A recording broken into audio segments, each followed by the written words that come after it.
So, good afternoon, everybody. So, for those of you who don't know me, I'm Greg Cartier, the Associate Dean for Research in the School of Kinesiology. I think you do know we're here to celebrate Professor Katerina Bohr's professional accomplishments, especially what she's done in Michigan, but probably not confined to that. Just to let you know, this is going to be a sort of a two-part event. We're going to hear Katerina speak today. I'm not going to make a lot of remarks, but there'll be a reception down at the other far end of the atrium where there'll be refreshments and there'll be some remarks there also. And so, just very briefly, Katerina, I thought she was going to give us a really hard-hitting science talk, but she said she's going to reserve some of it to more personal kinds of things and sort of philosophical. Yay. I think we all know that Katerina is really an icon in the School of Kinesiology. She's made tremendous contributions for 4 decades. She's been probably the most passionate researcher, I guess I'd say near the top of the list that I know, who really cares so much about her research and is curious and is always thinking and she's never finished. She always has more ideas. She also has been a really good teacher. Students might at times thought she was a little tough, but she was tough in a good way. And I think that she's taught them a lot of valuable skills that they actually write back and tell her that after they get on to the next stage. So without any other further ado, I will say, Dr. Bohr, the stage is yours.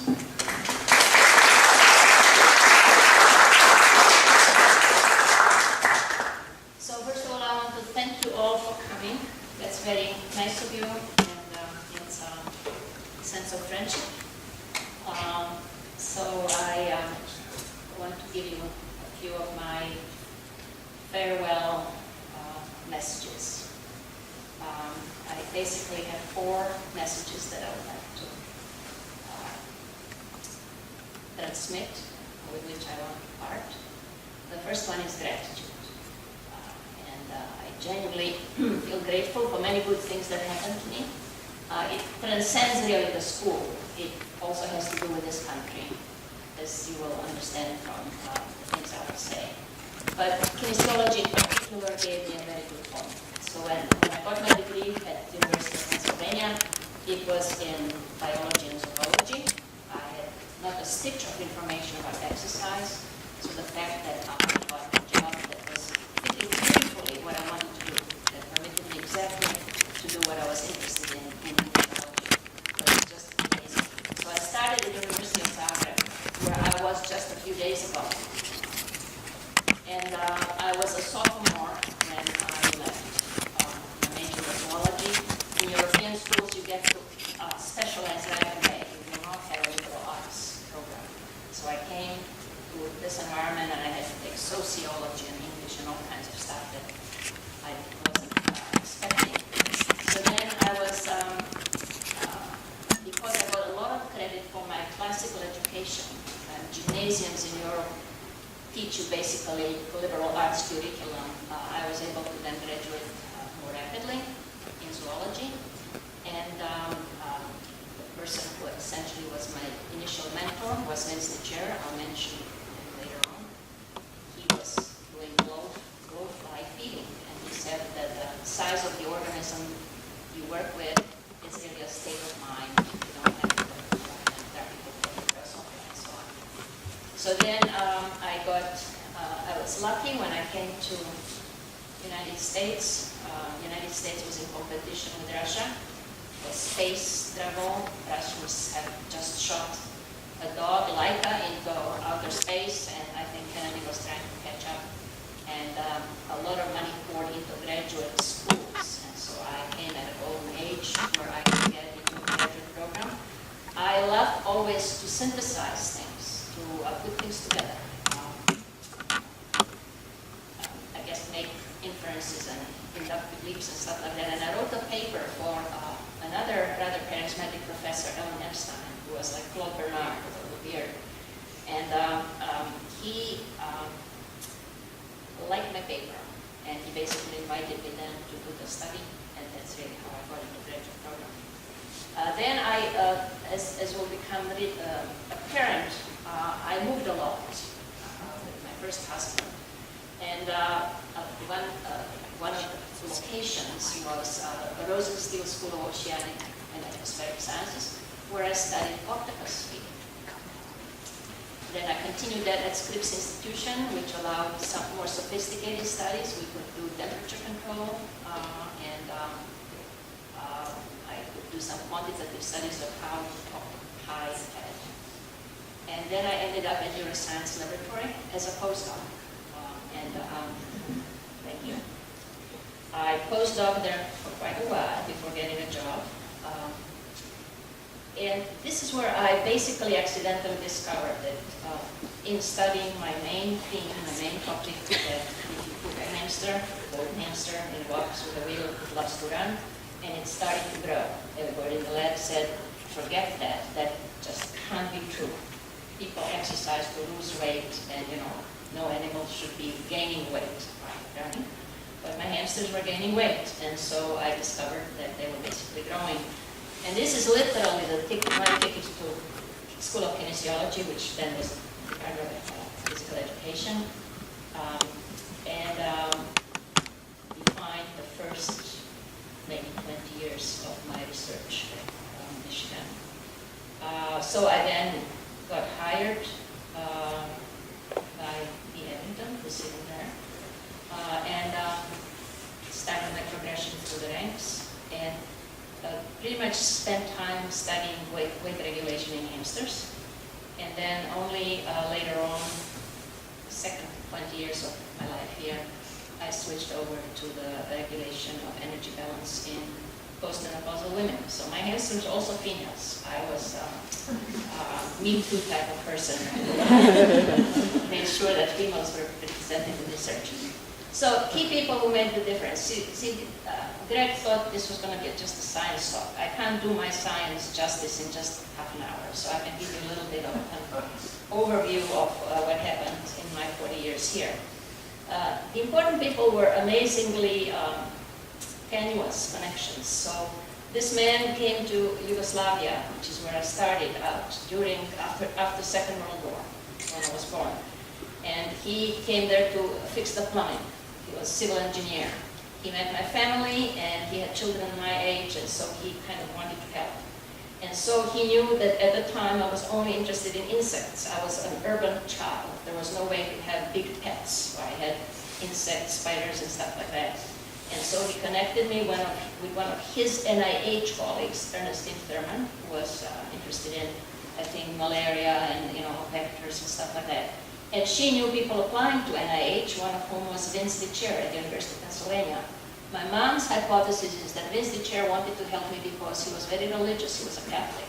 And I was coming out of communist Yugoslavia and, nominally a Catholic.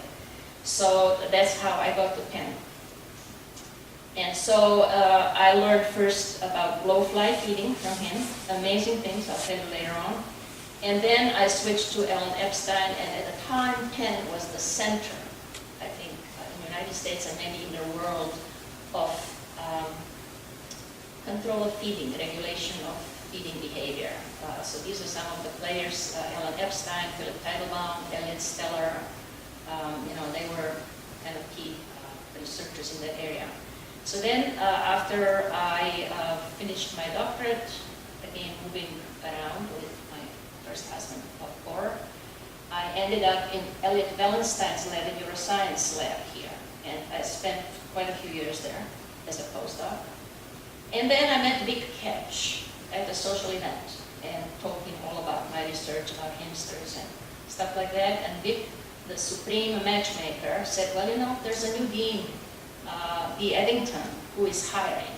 And the new dean actually, the story goes, got a pot of money, and he could have hired a star, or he could have hired for less money 3 young researchers. He already hired 2 guys, and I suspect he needed a woman. And so I was the one who walked in, who was dealing with running in hamsters and feeding. And so those are the 2 elements that are kind of interesting to people in the field, and my qualifications from a private school were good, so I got a job there. Studying faculty position. I knew nothing about exercise science, but they threw me into classes, introductory exercise phase, 101, so I was learning with the students. Then other important people were Robert Kelch. My first husband, Bob Bohr, was a neonatologist, so he had contact with people studying growth in kids. I needed somebody to tell me why my hamsters were gaining weight when they were running.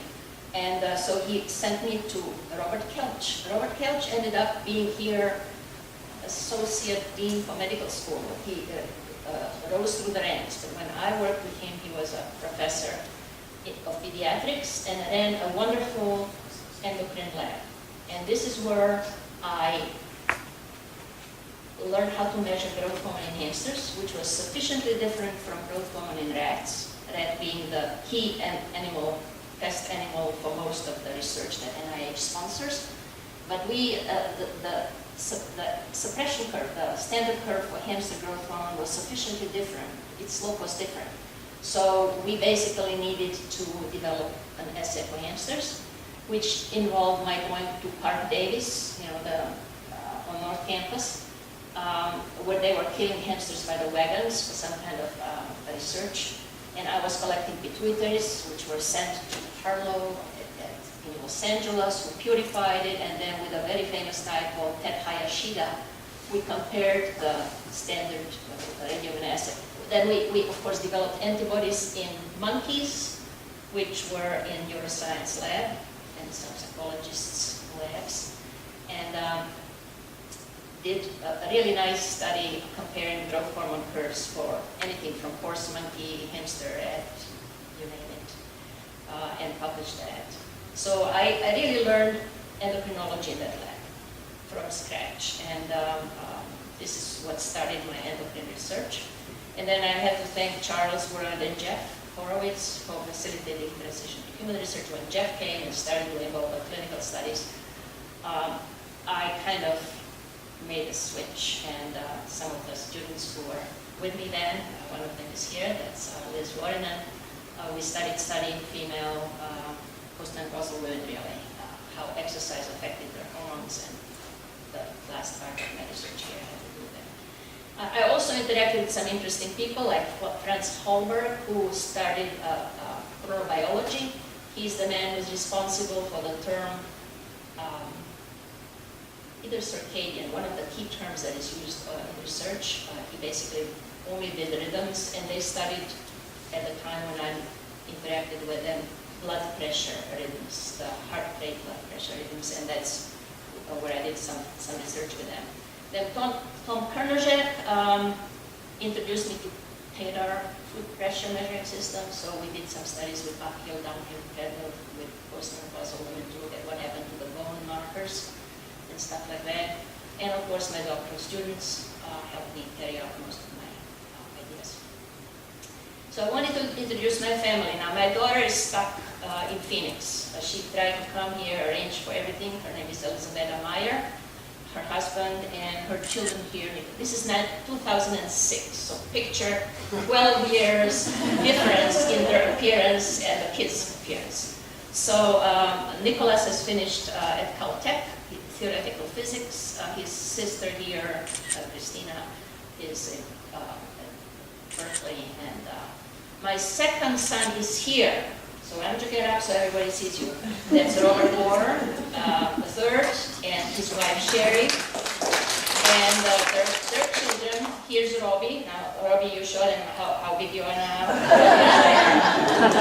And his sister Zoe, who is here, curly hair. And then my youngest son should be here, but he's not here yet. My youngest son? Is that Richard? No. So he's supposed to be here, but Actually, it was her meeting, started in the location. okay. So here's my husband, okay, Paul Wenger. Paul. Okay, number 3, and his daughter Crystal is here from Mesa. Mother who received an invitation, thank you for providing one for her. She's 100.5 years old, and at this point is too fragile and too disoriented in space and time to really inflict her on a long program like this, so we decided not to bring her over. Okay, so that, moving on. So the second point I would like to tell you that was very important in my life is this concept or god, or whatever you want, a Greek god called Kairos. Basically, Greeks had two deities having to deal with time. One was Kronos, as in chronology, measuring time with timepieces, and the other one was Kairos. And that concept is that this guy has a tuft of hair here in front, he is bald in the back, and he has wings, like Ares. And so the idea that old ancient Greeks had is he runs by, and you have this opportunity to grab him, or if you hesitate, decide you're going to do it next time, you're basically then grabbing for his bald pate. And so my whole life basically is one series of Kairos elements, and I think that immigrants like myself are much more sensitive to opportunities. My children are not so much anymore. They are Americans. They take everything for granted.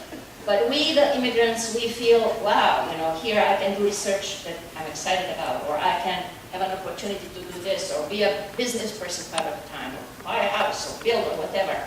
Most people are not sort of sensitive to that. Anyway, so here are my Kairos events in my life. And again, with apologies for not doing all science, First of all, this guy, Harvey Ludwig, who came to fix the plumbing in Yugoslavia, he helped me come to Penn. He gave me a check for $300, which I didn't know how to use at the time. We didn't do any banking in Yugoslavia at the time. We did cash transactions. And I literally had only $25. That was all that was available in foreign currency in communist Yugoslavia. The money was worthless, it was toilet paper. And so I came there at to Penn on a Yugoslav ship, which was supposed to stop in Philadelphia, but it stopped first in New York, which meant that immigration wanted everybody off, so I was stuck in New York, trying to get to Penn. And luckily Penn was immensely, it's a private school, but immensely hospitable to foreign students. So they sent a little delegation to meet me. And they basically put me on a train and, showed me around and helped me find a place. So then I met both of my husbands, very tenuous and interesting ways, again, Kairos events, Then, because I moved a lot with my first husband, I studied octopus feeding while moving from Florida to California, to La Jolla, Scripps Institution of Oceanography. And I also totally accidentally discovered that if you stick hamster in a box with a wheel and study whether exercise contributes to energy regulation, which would mean that if they eat too much, get fat, they would run more. Right? That was my basic starting hypothesis. You find totally contradictory results. They all grew instead of losing weight or regulating their body fat. They lost fat like crazy, but they grew, their bones grew and everything. So this basically then set me off on a path to study exercise-induced growth and how nutrition, eating enough, and so on affects it. So that was serendipitous, again, Kairos event. And then meeting Vic. It was a party, a social party, and talking to him about my interest and my research. And Vic saying, well, there's a dean you should meet and, see if they are interested in you. And finally, the accidental way I became an endocrinologist, simply needing to develop an assay to measure why my hamsters were growing and learning how to do radioimmunoassays and so on. So anyway, so here's the science, Greg. That's all of the science I will tell people. Amazingly, all of these pieces fit together in my life. Octopus, I studied how much would an octopus eat. Would it regulate how much it eats? Let's say it fills its stomach and it's happy. No, octopus was totally opportunistic. I went, how you get to study octopus? You have to go at dawn or evening and catch your octopus in the ocean. So they are often in shallows, but all of my subjects for my studies were captured by me. And they are unbelievable escape artists. You put them in tanks. They will squeeze even if you put plexiglass and screw the plexiglass on. And I would give them little tubes to hide in, and they would squirt water at me, because sometimes I didn't give them enough food and stuff like that. Anyway, so I had to collect crabs to feed my octopus, live crabs. So I would go to the beaches, put the tarps down, shoo whole hordes of crabs in those tarps, bring them to the lab. In one lab, the crabs would pile up in the enclosure and kept falling in the lab below. So that man wasn't very happy with that situation, because his lab was inundated with crabs. Anyway, the bottom line is, the more crabs you gave them, the more they ate, but never all. So it was totally visual and opportunistic. If they had more opportunity to eat, they ate more. Temperature also made them eat more, obviously, so their metabolism would go up. So if we heated the water, they ate more. And amazingly, this was published, like 30 years ago. That paper is still cited. There's people today who for some reason are interested in octopuses. Then the blowfly, there was a revelation. This Dr. Picher studied blowfly, and he really showed that blowfly tastes through its feet, like most insects. It will drink more of a concentrated sugar solution than of a dilute sugar solution, which means that, again, it's opportunistic. It's driven by the sensory quality of food rather than by caloric content of food.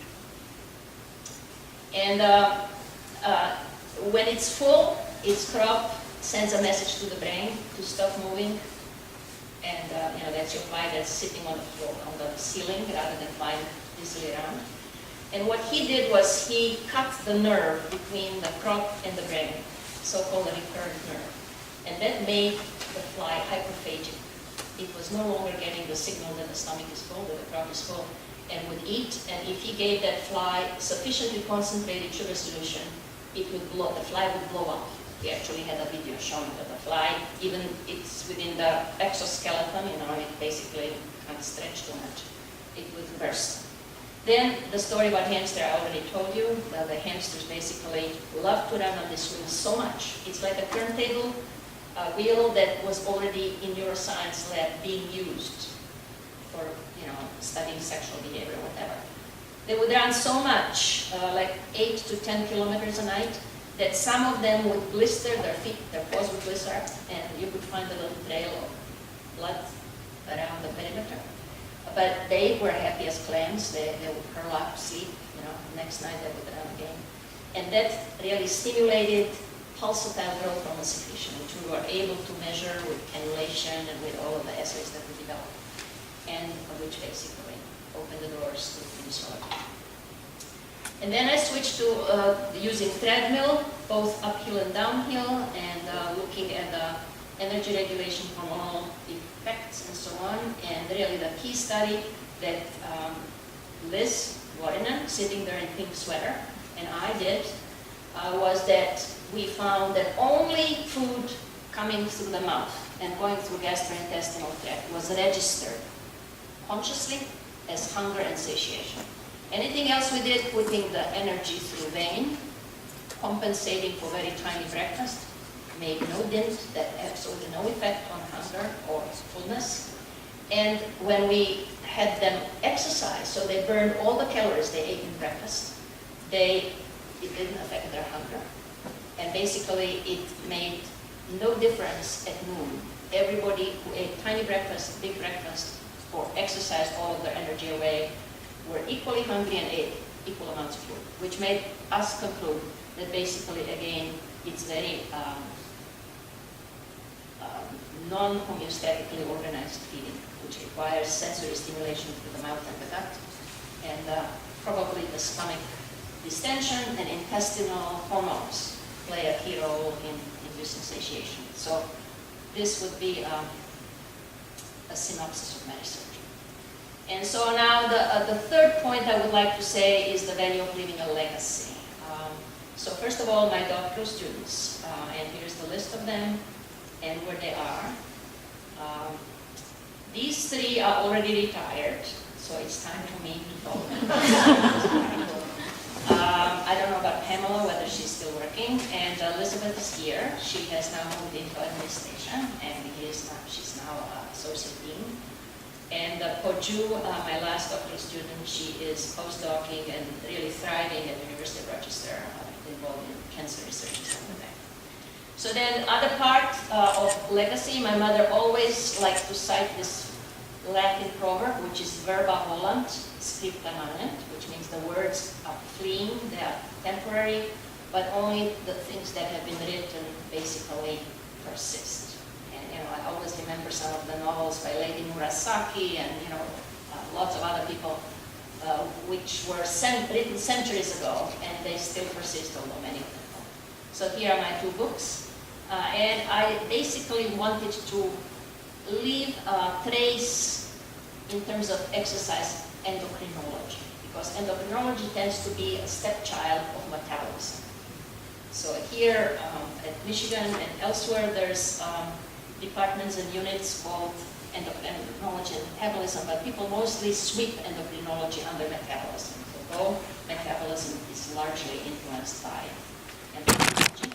So as a consequence, I actually, again serendipitously, went to a talk which was commemorating one of my colleagues.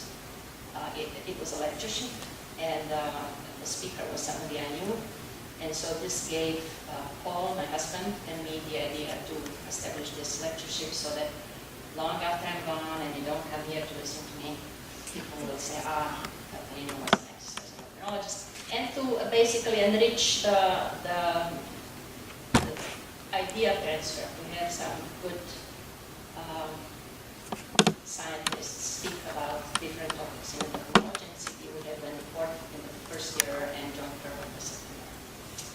And so basically that's it, that's my talk. I wanted to say thank you everybody for really good life opportunity to do what I really wanted to do here at Michigan. Colleagues both within the school and outside of school, the students who have been really helpful and inspired me and taught me a lot of stuff, and for all the support staff, some of whom are sitting there, who know I think about them, who have done good things for me, and that's it. So.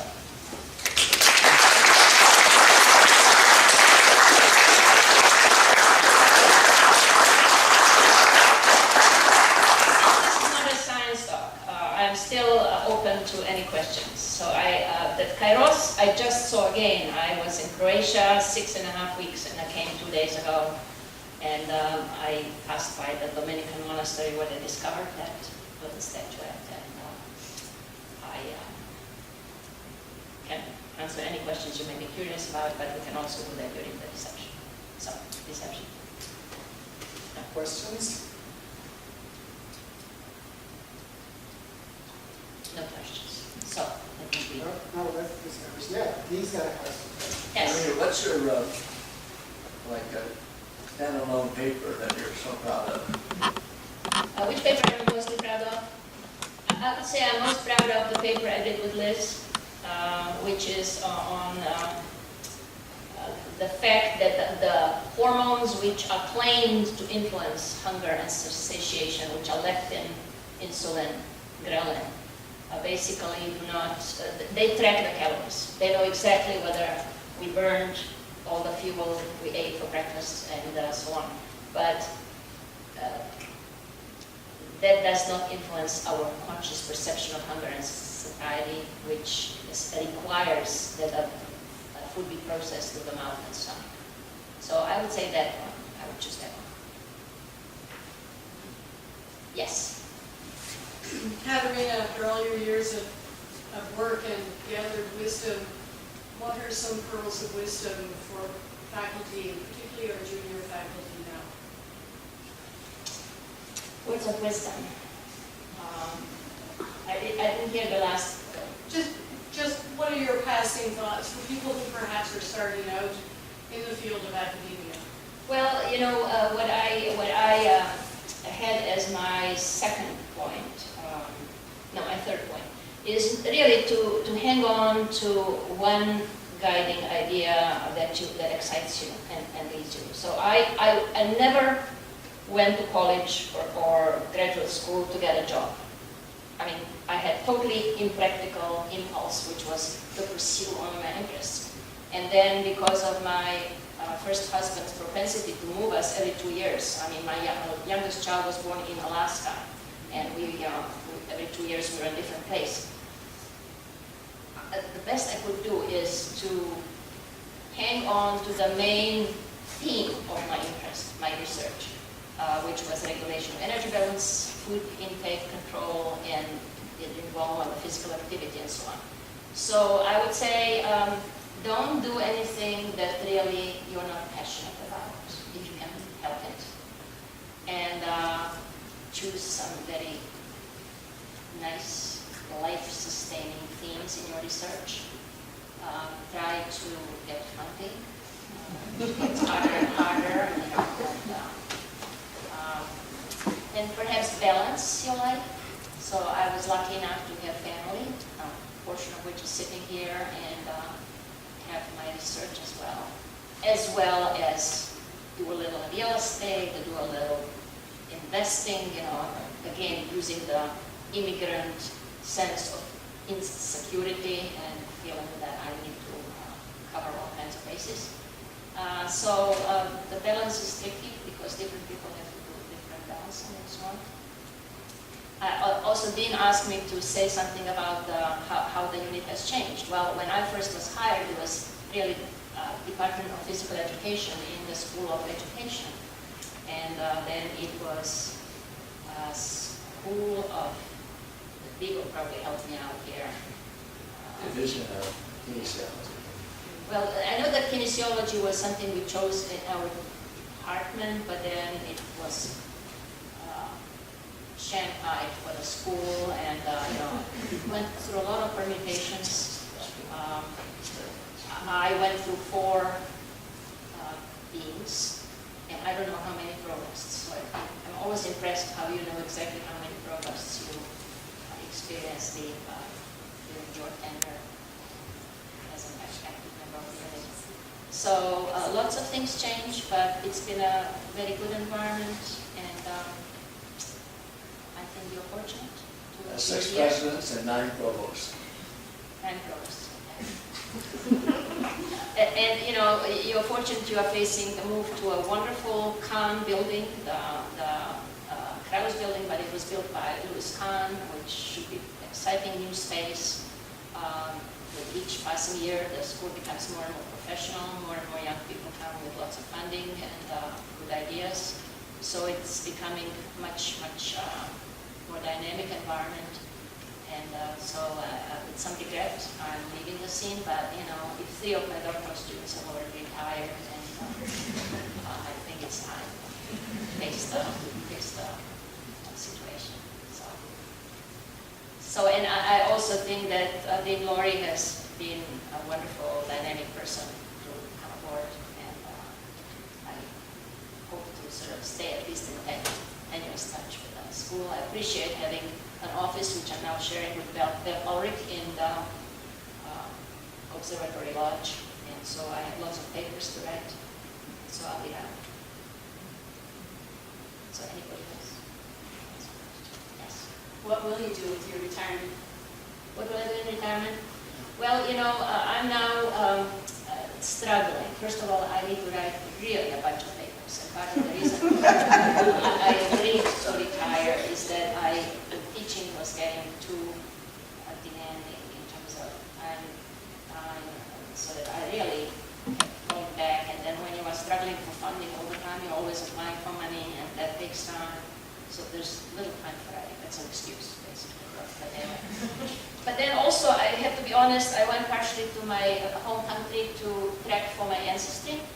And I went to a small village of Smiljan, from where Nikola Tesla came. And my grandfather came from a neighboring village. So it was very exciting. I found a person at a conference who had the same name as my maiden name. And they invited me to this mountainous region of Croatia. So I was going into church records, which were written in Latin by hand, and finding out who my grandfather's father was and grandfather's grandfather.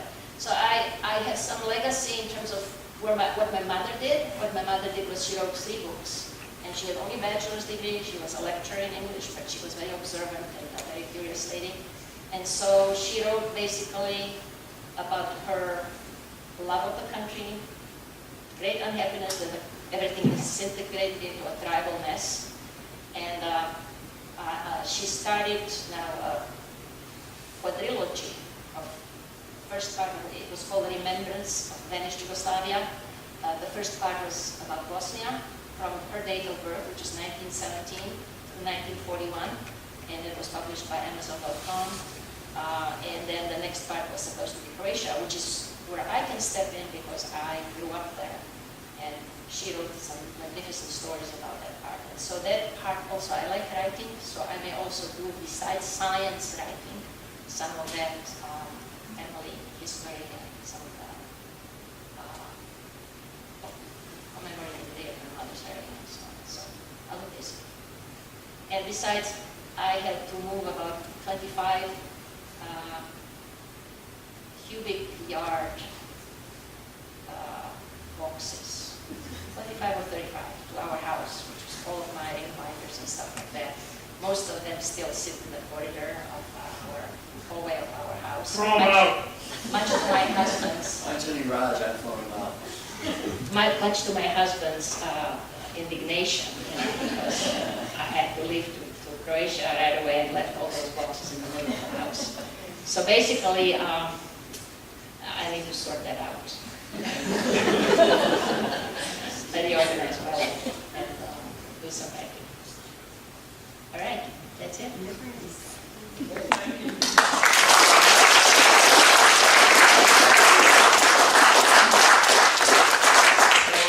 Again, if you'll go to the far end of the atrium, there's some refreshments, and we'll have some remarks there. And hopefully all of you get a chance to talk to Katerina while you're there and enjoy each other's company. So one more hand for Katerina.